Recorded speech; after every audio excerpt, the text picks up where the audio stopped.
each of the three sculptures, which are titled Strike, Duality, and Nexus, are each sort of isolated gestures.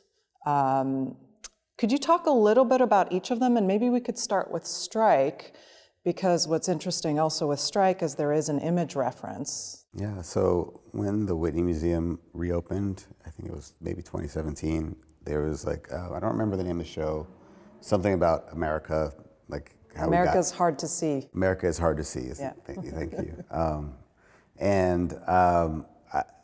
There were so many images from 20th century, quote unquote, America, meaning the United States of America. And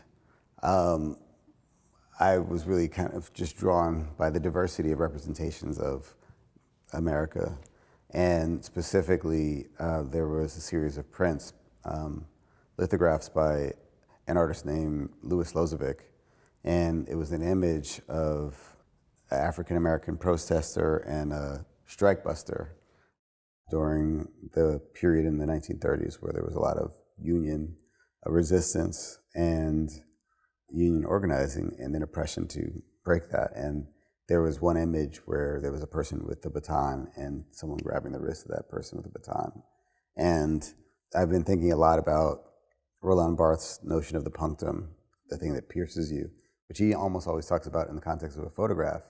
But I was like, in this print, this image, that was the punctum, the tension of the hand holding the weapon is being controlled by the person the weapon is being used against. And that tension was something that I wanted to represent. So I reimagined it and 3D scanned two people kind of remaking it in a different way, and thought that the only way that I could really kind of reflect on history or remind myself or viewers that this is, I like the idea that you're looking at something and you're looking at yourself.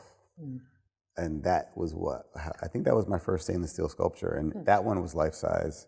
And very exciting for me just to think about my work and representation in that way with this mirror finish. And then in 2020, I was able to do an exhibition, not knowing how relevant that would be just a few months later. No, you know what, this is 2021 maybe. I did. So it was after the killing of George Floyd, it felt like it was even more important to revisit that image and the civil unrest of 2020. So I made a 10-foot version because I wanted to make a monumental sculpture to this form of resistance.